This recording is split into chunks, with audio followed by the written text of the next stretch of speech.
Hello everyone, আসসালামু আলাইকুম। কি অবস্থা সবার, কেমন আছেন? আশা করি সবাই ভালো আছেন। আমি আলহামদুলিল্লাহ ভালো আছি। আজকে চলে আসছে এই পিচ্চি সোনামণি, আমার মামনি।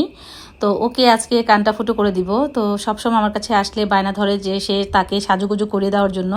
আজকেও তার বায়না ছিল তাকে সাজুগুজু করে দেওয়ার জন্য, কিন্তু সবাই আমরা এতটা ব্যস্ত ছিলাম তার আজকের আবদারটা আর পূরণ করতে পারলাম না। এই পাকা বুড়িটা একেবারে সাজনী একটা বুড়ি।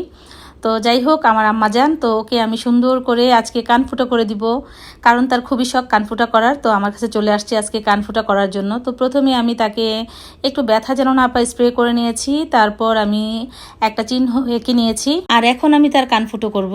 আমার কাছে এসে তার কিন্তু একটু ভয় লাগেনি। অনেকেই আছে যে যারা বড় বাচ্চাই বলবো আমি, কানফুটা করতে আসলে মানে খুবই ভয় পায়। আর পিচিরা ভয় পাওয়াটাই স্বাভাবিক, কিন্তু সব পিচিরা কিন্তু মাশাল্লাহ ভয় পায় না, অনেক সাহসী।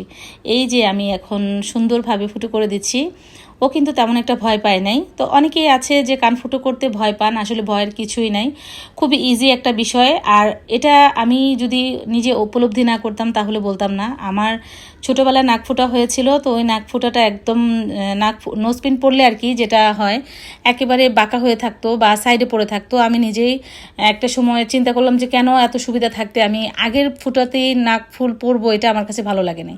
পরে আমি এটা নিজেই ফুটো করে ফেলছি। তো ব্যথাটা আমার কাছে তেমন একটা অনুভব হয় নাই। তো তার জন্য বললাম আসলে এটা তেমন একটা ব্যথা না। তো মাশাল্লাহ বাবুটাও কিন্তু খুবই লক্ষ্মী একটা মেয়ে, ও একটু ভয় পায় নাই। ওর নাম হচ্ছে মরিয়ম। তো মরিয়ম কিন্তু মাঝে মাঝে আমার কাছে আসে, আমার সাথে তার ভালোই বন্ধুত্ব।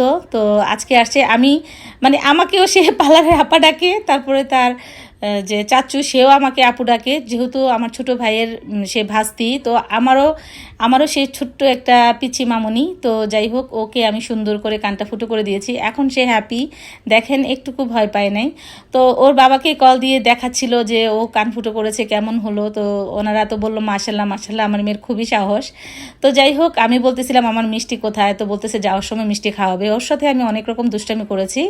তো আজকে এই পর্যন্তই, দেখা হবে নেক্সট অন্য কোনো ভিডিওতে। সেই পর্যন্ত সবাই ভালো থাকবেন এবং আমাদের সঙ্গেই থাকবেন। আল্লাহ হাফিজ।